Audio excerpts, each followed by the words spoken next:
그대 평생 사람을 믿어온 대가가 고작 이것입니까? 어떤 이는 말합니다. 사람은 본래 다 그런 거야. 세상 살다 보면 그럴 수도 있지. 하지만 저는 감히 말씀드립니다. 사람은 콧져 쓰는 게 아닙니다. 이 말 참 시리고 아픈 말입니다. 하지만 50을 넘기고 60을 넘기고 어쩌면 70을 바라보는 지금 그 말만큼 정직한 진리도 없더군요. 우리는 너무 오래 착한 사람이었습니다. 상처받아도 내가 예민한가? 의심했고 무례를 당해도 나이 들면 다 그렇겠지 이해했습니다. 그렇게 평생을 남의 가시를 대신 삼키며 살아왔습니다. 그런데 말입니다. 이제 남은 인생이 보입니다. 20년? 30년? 혹은 그보다 짧을 수도 있습니다. 이 귀한 시간을 가면 쓴 자들과 나누며 소진할 여유가 우리에게 있습니까? 오늘 저는 그대와 함께 가면 뒤의 본성을 읽어내는 법을 나누고자 합니다. 말버릇에서, 걸음걸이에서, 0.2초의 표정에서 드러나는 진짜 사람의 본질을 읽어내는 법. 그리고 무엇보다 그 날카로운 눈을 나 자신에게 돌려 내 안의 가시를 도려내는 법까지 말입니다. 이제 시작합니다. 일부 언어의 가시. 작년 가을이었습니다. 한 지인의 모임에서 60대 중반의 한 남성이 있었습니다. 겉으로는 호탕하고 유머 있는 사람처럼 보였습니다. 그런데 그의 입에서 나오는 말들을 가만히 듣고 있자니 등골이 서늘해졌습니다. 야, 김 선생은 요즘도 그 낡은 차 끌고 다녀? 하하. 나이 들면 좀 바꿔야지. 이 집사람 요리는 하나도 못하면서 입만 살았어. 안 그래 여보? 어휴, 팍 씨는 은퇴하고 할 일 없으니까 이런 모임이나 기웃거리는 거 아냐? 하하. 모두 웃었습니다. 그도 웃었습니다. 하지만 그 웃음 뒤에 숨겨진 사람들의 표정을 보셨습니까? 김 선생의 굳어진 미소, 그 안에 숨죽인 한숨, 박 씨의 떨리는 손. 이것이 바로 무례를 농담으로 치부하는 자들의 전형입니다. 그들은 말합니다. 나 원래 이런 스타일이야. 다들 알잖아? 아닙니다. 그것은 스타일이 아닙니다. 교양의 부재이자 타인의 존엄을 짓밟는 폭력입니다.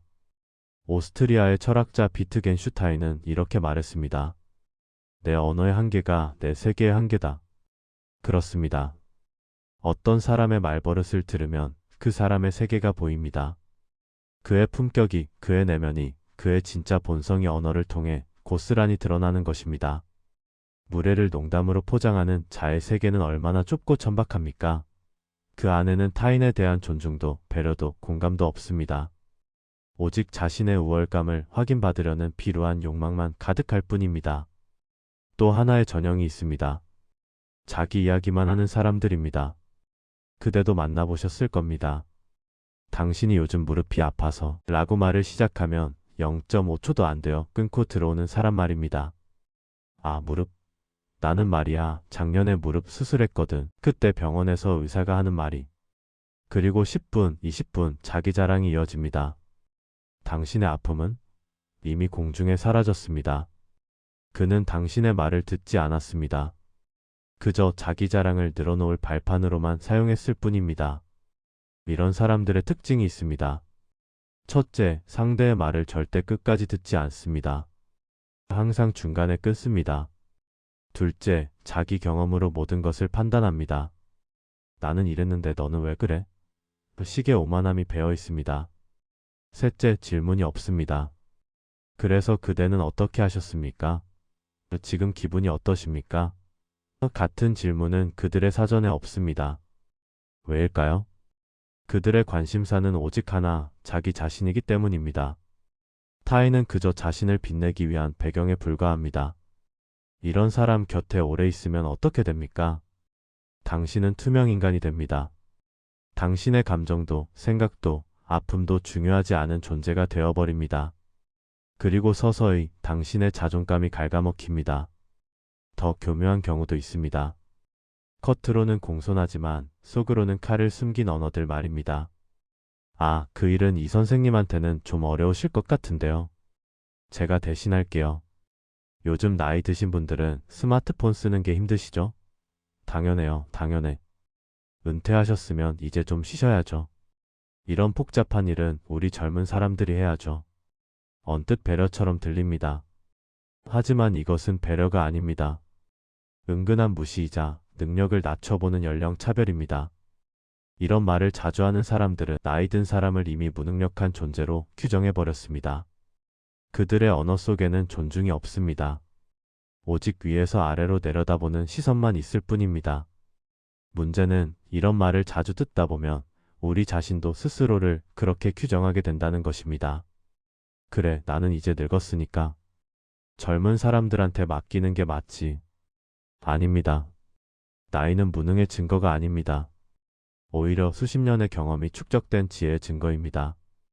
누군가 당신의 나이를 무시의 도구로 사용한다면 그것은 그 사람의 천박함을 드러낼 뿐입니다. 마지막으로 가장 위험한 유형이 있습니다. 명령조로 말하는 사람들입니다. 이거 해봐. 저건 하지 마. 내 말대로 해. 친구나 동료 사이에서도, 심지어 형제자매 사이에서도 이런 말투를 쓰는 사람들이 있습니다. 이것은 단순한 말버릇이 아닙니다. 지배욕의 표출입니다. 그들은 무의식 중에 상대를 자신보다 아래로 설정합니다. 그리고 자신의 의지를 관철시키려 합니다. 이런 관계는 결코 건강할 수 없습니다. 대등한 관계에서는 명령이 아닌 제한이 있어야 합니다. 이렇게 해보시는 건 어떨까요?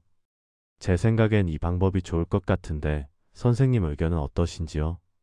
이렇게 말하는 사람은 상대를 동등한 인격체로 존중합니다. 반면 명령조로 말하는 사람은 이미 상대를 자신의 지배 아래 두려 합니다. 그렇다면 우리는 어떻게 해야 합니까? 여기 첫 번째 솔루션을 드립니다. 침묵의 선별입니다. 무례한 말을 하는 사람에게 우리는 더 이상 반응하지 않습니다. 아, 그래요? 짧게 대답하고 더 이상 대화를 이어가지 않습니다. 자기 자랑만 늘어놓는 사람에게 우리는 더 이상 무대를 제공하지 않습니다. 그러셨군요. 그리고 자연스럽게 다른 주제로 넘어가거나 자리를 뜹니다. 이것은 무례한 것이 아닙니다. 자기 존중입니다. 우리의 시간은, 우리의 에너지는, 우리의 감정은 소중합니다. 그것을 함부로 소진시키는 사람들에게 우리는 우아한 침묵으로 거리를 둘 권리가 있습니다. 침묵은 때로 가장 강력한 메시지입니다. 당신의 그 말에 나는 더 이상 반응하지 않겠습니다. 당신의 그 태도에 나는 더 이상 상처받지 않겠습니다. 이렇게 선을 긋는 순간 우리 주변의 공기가 달라집니다. 가벼운 사람들은 자연스럽게 멀어지고 진중한 사람들은 더 가까이 다가옵니다. 2부 삶의 궤적 걸음걸이. 말은 거짓말을 할 수 있습니다. 하지만 몸은 거짓말을 하지 못합니다. 특히 걸음걸이는 그 사람의 내면을 가장 정직하게 드러내는 거울입니다. 지난 봄 한 문화센터에서 있었던 일입니다. 폭도를 지나가는데 한 남성이 성큼성큼 걸어오고 있었습니다. 폭폭이 넓었습니다. 발을 내디딜 때마다 바닥을 쿵쿵 울렸습니다. 마치 여기는 내 구역이다라고 선언하는 것처럼 말입니다. 그리고 그는 좁은 폭도에서 비키지 않았습니다. 앞에서 70대 할머니 한 분이 지팡이를 짚고 천천히 걸어오고 있었는데도 그는 속도를 줄이지 않았습니다. 결국 할머니가 벽 쪽으로 비켜서야 했습니다. 그의 걸음걸이가 말해주고 있었습니다. 나는 중요한 사람이다. 남들은 내게 길을 비켜줘야 한다. 이것이 바로 걸음걸이에 새겨진 오만함입니다. 고대 그리스의 철학자 아리스토텔레스는 중용을 말했습니다. 지나침도 모자람도 없는 균형의 미덕 말입니다. 걸음걸이에도 중용이 있습니다. 너무 느리면 우유부단하거나 자신감 없어 보이고 너무 빠르면 조급하거나 주변을 배려하지 않는 것처럼 보입니다. 너무 큰 폭폭은 공격적이고 너무 작은 폭폭은 위축되어 보입니다. 하지만 가장 중요한 것은 주변을 의식하는가입니다. 품격 있는 사람의 걸음걸이는 다릅니다. 그들은 걸으면서도 주변을 살핍니다.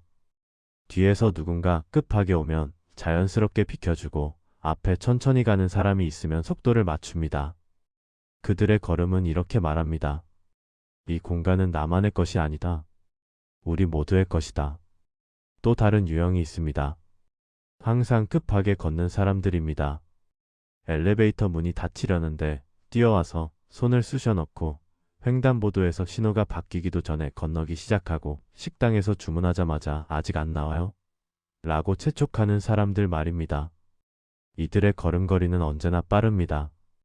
종종 걸음이거나 거의 뛰다시피 합니다. 왜일까요? 그들은 지금 이 순간을 살지 못합니다. 항상 다음 순간, 그 다음 순간만을 생각합니다. 그래서 현재에 있는 사람들, 현재의 상황을 제대로 보지 못합니다. 이런 조급함은 결국 타인에 대한 무례로 이어집니다. 천천히 가는 노인을 추월하면서 혀를 차고 계산이 느린 사람 뒤에서 한숨을 쉬고 대화 중에도 시계를 자꾸 확인합니다. 그들에게 타인은 자신의 속도를 방해하는 장애물일 뿐입니다. 하지만 생각해 보십시오. 우리가 그렇게 급하게 도착한 곳에서 무엇을 얻었습니까? 5분 일찍 도착해서 무엇이 달라졌습니까? 대부분의 경우 아무것도 달라지지 않습니다. 대신 우리는 잃습니다. 여유를, 품위를, 그리고 타인과의 조화를 잃습니다. 반대편에는 지나치게 주눅든 걸음도 있습니다. 고개를 푹 숙이고 어깨를 움츠리고 마치 자신이 공간을 차지하는 것이 죄라도 되는 양 작아지려는 걸음걸이 말입니다. 이런 걸음은 자기 비하에서 옵니다. 나는 중요하지 않은 사람이다.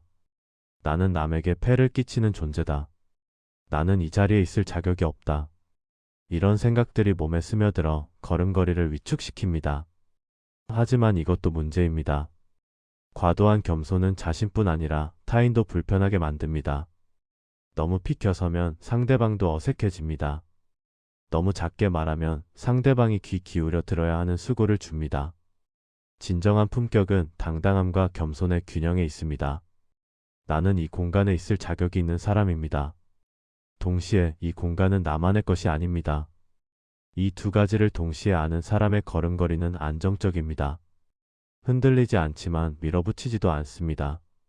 자기 공간을 지키지만 남의 공간도 존중합니다. 시니어 세대가 된 지금 우리의 걸음은 예전 같지 않습니다. 무릎이 아프고 허리가 아프고 어지러워서 천천히 걸을 수밖에 없을 때도 있습니다. 하지만 이것을 부끄러워할 필요가 없습니다. 오히려 이 느린 걸음이 우리에게 가르쳐 준 것이 있습니다. 주변을 보는 여유, 길가의 꽃을 발견하는 눈, 마주오는 사람과 눈을 맞추고 미소 짓는 품위, 급하게 걸을 때는 놓쳤던 것들을 천천히 걸으며 비로소 발견합니다. 그리고 깨닫습니다. 인생은 빨리 달려가는 경주가 아니라 얼마나 의미 있게 걷느냐의 여정이라는 것을 말입니다. 이제 주변을 보십시오. 그대와 함께 걷는 사람들을 보십시오. 누군가는 그대의 속도에 맞춰 걷습니다. 그대가 숨이 차면 자연스럽게 느려지고 그대가 쉬고 싶어 하면 함께 멈춥니다. 이런 사람이 진짜 동행자입니다. 반면 누군가는 앞만 보고 쭉쭉 걷습니다. 그대가 뒤처지든 말든 신경 쓰지 않습니다. 가끔 뒤돌아보긴 하지만 기다리지는 않습니다. 빨리 와요. 라고 재촉만 합니다. 이런 사람은 자기 길만 가는 사람입니다. 우리의 남은 인생에 필요한 사람은 전자입니다. 나의 속도를 존중하고 나의 멈춤을 이해하고 때로는 내가 앞서갈 때는 뒤에서 묵묵히 따라와 주는 사람. 그런 사람이 곁에 있다면 그것이 바로 복입니다. 그리고 우리도 누군가에게 그런 동행자가 되어야 합니다. 상대의 걸음을 재촉하지 않고 상대의 느림을 비난하지 않고 함께 걷는 그 순간 자체를 소중히 여기는 사람 말입니다. 3부 가면의 틈새, 표정과 행동. 인간의 얼굴은 신비롭습니다. 43개의 근육이 7,000가지가 넘는 표정을 만들어낸다고 합니다. 그리고 그 중에서도 가장 중요한 표정이 있습니다. 바로 0.2초 동안 스쳐 지나가는 미세 표정입니다. 심리학자들은 이것을 마이크로 익스프레션이라 부릅니다. 우리가 의식적으로 통제하기 전에 본능적으로 튀어나오는 순간의 표정입니다. 작년 겨울이었습니다. 친척 모임에서 한 조카가 승진 소식을 전했습니다. 삼촌, 저 이번에 부장으로 승진했어요. 모두가 박수를 쳤습니다. 축하한다고 말했습니다. 하지만 저는 보았습니다. 한 친척의 얼굴에 0.2초간 스쳐 지나간 표정을, 입꼬리가 올라가기 전 눈썹이 찌푸려졌다가 펴지는 순간을. 그것은 질투였습니다. 곧바로 그는 환한 미소를 지으며 말했습니다. 축하해. 정말 대단하네. 하지만 이미 늦었습니다. 진짜 감정은 이미 드러났습니다.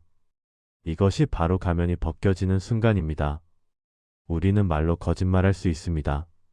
행동으로도 꾸밀 수 있습니다. 하지만 0.2초의 미세 표정은 거짓말하지 못합니다.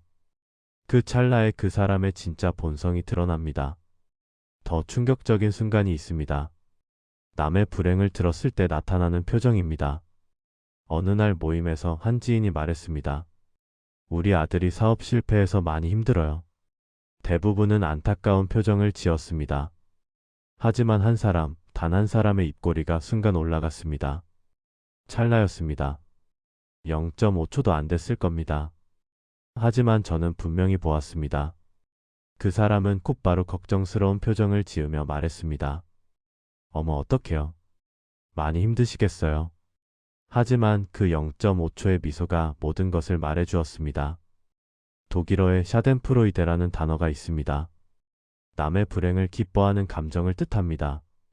누구나 이런 감정을 순간적으로 느낄 수 있습니다. 인간이니까요. 하지만 중요한 것은 그 감정을 표정으로 드러내느냐 안 드러내느냐입니다. 품격 있는 사람은 그런 순간적 감정을 즉시 억누릅니다. 공감과 연민이 먼저 올라옵니다. 하지만 내면이 천박한 사람은 통제하지 못합니다. 그래서 찰나의 미소가 새어나옵니다. 그리고 그 찰나가 그 사람의 전부를 말해줍니다. 표정만큼이나 중요한 것이 있습니다. 바로 손입니다. 사람의 손길을 보면 그 사람의 내면을 알 수 있습니다. 몇 달 전 엘리베이터에서였습니다. 제 앞에 30대로 보이는 남성이 타고 있었습니다. 그리고 뒤에서 70대 할머니 한 분이 지팡이를 짚고 천천히 다가오고 있었습니다. 그 남성은 할머니를 보았습니다. 눈이 마주쳤습니다. 그리고 그는 닫힌 버튼을 눌렀습니다. 할머니가 거의 다 왔는데도 문이 닫히기 시작했습니다. 할머니는 손을 내밀었지만 문은 닫혔습니다. 그 남성의 손 하나가 모든 것을 말해주었습니다. 나는 1분도 기다릴 수 없는 사람이다. 노인이든 누구든 내 시간이 더 중요하다. 반대의 경우도 있습니다. 어느 식당에서였습니다. 한 50대 여성이 종업원을 불렀습니다. 그런데 그녀의 손짓이 달랐습니다. 손가락으로 퉁퉁 테이블을 치거나 손을 높이 들어 흔들거나 하지 않았습니다. 그녀는 눈으로 종업원과 시선을 맞추고 부드럽게 손을 들어 조용히 신호를 보냈습니다. 종업원이 오자 그녀는 메뉴판을 양손으로 공손하게 건넸습니다. 이 작은 손의 움직임이 말해주었습니다. 나는 당신을 동등한 인간으로 존중합니다. 당신도 누군가의 소중한 가족이고 나와 다를 바 없는 존엄한 존재입니다. 여기 하나의 진리가 있습니다. 사람의 진짜 인품은 자기보다 약한 사람을 대할 때 드러납니다. 상사 앞에서는 누구나 공손합니다. 고객 앞에서는 누구나 친절합니다. 하지만 자신에게 아무 이익도 주지 못하는 사람, 자신보다 약한 위치에 있는 사람을 대할 때 진짜 얼굴이 나옵니다. 식당 종업원에게 반말하고 택시기사에게 함부로 대하고 청소하는 분들을 투명인간 취급하는 사람들. 그들이 그대에게 아무리 친절하고 공손해도 믿지 마십시오. 그것은 가면입니다. 그대가 그들에게 유용하기 때문에 쓰는 가면일 뿐입니다. 언젠가 그대가 약해지거나 그들에게 쓸모없어지면 그 가면은 벗겨질 것입니다. 그리고 그들이 약자에게 보였던 그 무례함이 그대에게도 향할 것입니다. 반면 누구에게나 공손한 사람이 있습니다. 사장에게도, 청소부에게도, 아이에게도, 노인에게도 같은 존중을 보이는 사람. 이런 사람의 품격은 흔들리지 않습니다. 왜냐하면 그의 존중은 상대의 지위나 능력에서 오는 것이 아니라 인간 그 자체에 대한 존중에서 오기 때문입니다. 또 하나, 사람의 본성이 극명하게 드러나는 순간이 있습니다. 바로 돈이 걸렸을 때입니다. 유산분배, 공동투자, 사업정산, 모임비 정산. 이런 순간이 오면 그동안 쌓아온 관계가 한순간에 무너지는 경우를 얼마나 많이 보았습니까? 평소에 돈이 뭐 그리 중요해? 우정이 더 중요하지 하던 사람이 정작 돈 문제가 생기면 1원까지 따지며 나를 세웁니다. 형제끼리도 친구끼리도 심지어 부부 사이에도 돈 때문에 돌아서는 경우를 봅니다. 왜일까요? 돈은 가면을 벗기는 가장 강력한 시험대이기 때문입니다. 돈 앞에서 사람의 욕망이 적나라하게 드러납니다. 평소에 숨겨왔던 탐욕, 불안, 불신이 모두 수면 위로 올라옵니다. 그래서 옛말에 친구와는 돈 거래하지 말라는 말이 있는 것입니다. 하지만 반대로 돈 문제에서도 품위를 잃지 않는 사람이 있습니다. 조금 손해보더라도 관계를 지키고 공정하게 나누려 노력하고 남의 몫을 탐내지 않는 사람. 이런 사람이 진짜 귀인입니다. 그들에게는 돈보다 더 큰 가치가 있습니다. 바로 신뢰와 품격입니다. 그리고 아이러니하게도 이런 사람들이 결국에는 더 큰 복을 받습니다. 왜냐하면 사람들이 그들을 믿고 그들 곁에 남고 싶어 하기 때문입니다. 마지막으로 가장 결정적인 순간이 있습니다. 위기가 닥쳤을 때입니다. 누군가 아프거나 사고가 나거나 갑자기 도움이 필요할 때, 이때 누가 달려오고 누가 외면하는지 보십시오. 평소에 무슨 일 있으면 언제든 연락해 하던 사람 중 절반은 연락이 안 됩니다. 내가 도와줄게 하던 사람 중 절반은 핑계를 댑니다. 하지만 한 번도 그런 말을 하지 않았던 사람이 말없이 나타나 묵묵히 옆에 있어 줍니다. 이것이 진짜와 가짜를 구분하는 결정적 순간입니다. 위기는 인간관계의 X-레이입니다. 겉으로 보이는 친밀함이 아니라 진짜 유대가 어디에 있는지를 적나라하게 드러냅니다. 평생을 살아오면서 우리는 이런 순간들을 경험했습니다. 아팠을 때, 힘들었을 때 누가 곁에 남았습니까? 그 사람들을 기억하십시오. 그리고 소중히 여기십시오. 반대로 위기 때 사라진 사람들도 기억하십시오. 그들이 다시 나타나 친한 척해도 속지 마십시오. 그들은 언제든 또다시 사라질 사람들입니다. 4부 자기혁명 기록의 힘. 지금까지 우리는 타인을 보는 법을 배웠습니다. 말버릇에서, 걸음걸이에서, 미세한 표정과 손짓에서 그 사람의 본성을 읽어내는 법 말입니다. 하지만 여기서 멈춘다면 우리는 단지 비평가가 될 뿐입니다. 남을 판단하고, 남을 평가하고, 남을 멀리하는 사람. 그것으로는 부족합니다. 이제 해야 할 일이 있습니다. 독일의 철학자 니체는 말했습니다. 너 자신을 극복하라. 타인을 향하던 그 날카로운 눈을 이제 나 자신에게 돌려야 합니다. 저 사람은 말버릇이 나쁘다고 판단했다면 이제 물어야 합니다. 나는 어떤가? 나도 모르게 누군가에게 가시돋친 말을 하지는 않았는가? 저 사람은 걸음걸이가 오만하다고 생각했다면 이제 돌아봐야 합니다. 나는 어떤가? 나도 누군가를 밀어내듯 걷지는 않았는가? 이것이 바로 자기혁명입니다. 남을 보던 칼날을 나에게 돌리는 것. 이것은 고통스러운 일입니다. 하지만 이 고통 없이는 진정한 성숙도, 진정한 품격도 없습니다. 작년 가을 저는 한 가지 실험을 했습니다. 하루 동안 제 말투를 녹음해서 들어보았습니다. 그리고 충격을 받았습니다. 제가 생각했던 것보다 훨씬 더 자주 남의 말을 끊고 있었습니다. 아, 그거? 나도 그런 경험 있어. 그때 나는 말이야. 이런 식으로 말입니다. 제가 비판했던 바로 그 행동을 제가 하고 있었던 것입니다. 부끄러웠습니다. 하지만 감사했습니다. 이제라도 알았으니까요. 이제라도 고칠 수 있으니까요. 우리는 타인의 잘못은 잘 봅니다. 하지만 자신의 잘못은 보지 못합니다. 왜일까요? 우리는 자신을 변호하는데 너무나 능숙하기 때문입니다. 나는 원래 이런 사람이야. 이 정도는 괜찮아. 나보다 더한 사람도 많잖아. 이런 변명들이 우리의 성장을 가로막습니다. 하지만 용기 있는 사람은 다릅니다. 그들은 거울을 똑바로 봅니다. 아무리 보기 싫은 모습이라도 피하지 않고 마주합니다. 그리고 말합니다. 그래, 나한테 이런 문제가 있구나. 이제 고쳐보자. 이 용기가 바로 품격의 시작입니다. 그렇다면 구체적으로 어떻게 해야 할까요? 여기 실천 가능한 방법을 드립니다. 21일 기록법입니다. 심리학자들은 말합니다. 새로운 습관이 자리 잡으려면 최소 21일이 필요하다고 말입니다. 이제 작은 공책 하나를 준비하십시오. 그리고 21일 동안 매일 저녁 이렇게 기록하십시오. 오늘 나는 누군가에게 어떤 말을 했는가? 무례한 말은 없었는가?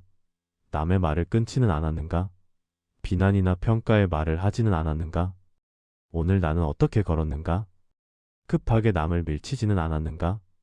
약한 사람에게 길을 비켜주었는가? 오늘 나의 표정과 손짓은 어떠했는가? 누군가의 불행에 은근히 기뻐하지는 않았는가? 종업원이나 운전기사에게 함부로 대하지는 않았는가? 이렇게 매일 기록하십시오. 처음에는 별일 없었는데? 라고 생각할 수 있습니다. 하지만 기록하다 보면 보이기 시작합니다. 내가 미처 의식하지 못했던 나의 모습들이 말입니다. 그리고 21일이 지나면 변화가 시작됩니다. 왜냐하면 의식하는 것만으로도 이미 변화는 시작되기 때문입니다. 기록과 함께 구체적인 실천도 필요합니다. 첫째, 3초 침묵의 원칙입니다. 누군가 말을 하면 3초를 기다린 후 대답하십시오. 그 사람의 말이 정말 끝났는지 확인하십시오. 처음에는 어색할 수 있습니다. 하지만 곧 이것이 얼마나 큰 존중인지 깨닫게 됩니다. 둘째, 약자 관찰 연습입니다. 일주일에 한 번 의도적으로 주변의 약자들을 관찰하십시오. 청소하시는 분, 택배 기사님, 식당 종업원. 이분들께 어떻게 대하는지 스스로를 체크하십시오. 말투는 공손한가? 눈을 마주치는가? 감사 인사를 제대로 하는가? 작은 실천이지만 이것이 쌓이면 그대의 품격이 됩니다. 셋째, 미세표정 훈련입니다. 거울 앞에 서서 좋은 소식을 들었을 때와 나쁜 소식을 들었을 때의 표정을 연습해 보십시오. 나쁜 소식에도 입꼬리가 올라가지 않는지, 공감하는 표정이 자연스러운지 확인하십시오. 이상하게 들릴 수 있습니다. 하지만 배우들이 연기를 연습하듯 우리도 좋은 인격을 연습할 수 있습니다. 처음에는 연기처럼 느껴질 수 있습니다. 하지만 반복하다 보면 그것이 진짜가 됩니다. 이렇게 자기혁명을 시작하면 신기한 일이 일어납니다. 주변 사람들이 달라지기 시작합니다. 아니, 정확히 말하면 사람들이 달라지는 게 아닙니다. 내가 달라지니까 내 주변에 모이는 사람들이 달라지는 것입니다. 남을 판단하는 눈은 날카로운 칼이 되지만 나를 돌아보는 눈은 따스한 등불이 됩니다. 등불이 밝으면 어떻게 됩니까? 어둠 속에 숨어있던 해충들은 도망갑니다. 빛을 싫어하는 것들은 저절로 멀어집니다. 하지만 빛을 좋아하는 나비들은 모여듭니다. 향기로운 꽃들은 더욱 선명해집니다. 그렇습니다. 내가 품격 있는 사람이 되면 품격 있는 사람들이 모입니다. 내가 진실한 사람이 되면 진실한 사람들이 남습니다. 내가 따뜻한 사람이 되면 따뜻한 사람들이 함께합니다. 이것이 바로 인생의 법칙입니다. 이제 우리에게 남은 시간이 보입니다. 20년? 30년? 혹은 더 적을 수도 있습니다. 하지만 이 시간은 가장 자유로운 시간입니다. 더 이상 남의 눈치 볼 필요 없고 사회적 성공을 증명할 필요도 없고 누구에게 잘 보이기 위해 가면 쓸 필요도 없습니다. 이제 우리는 진짜 나로 살 수 있습니다. 그리고 그 진짜 나는 가능한 한 아름다운 사람이어야 하지 않겠습니까? 말이 아름답고 걸음이 품이 있고 표정이 따뜻하고 손길이 부드러운 사람. 어려운 일이 아닙니다. 그저 매일 조금씩 의식하고 기록하고 실천하면 됩니다. 그렇게 21일이 지나고 한 달이 지나고 1년이 지나면 그대는 놀라게 될 것입니다.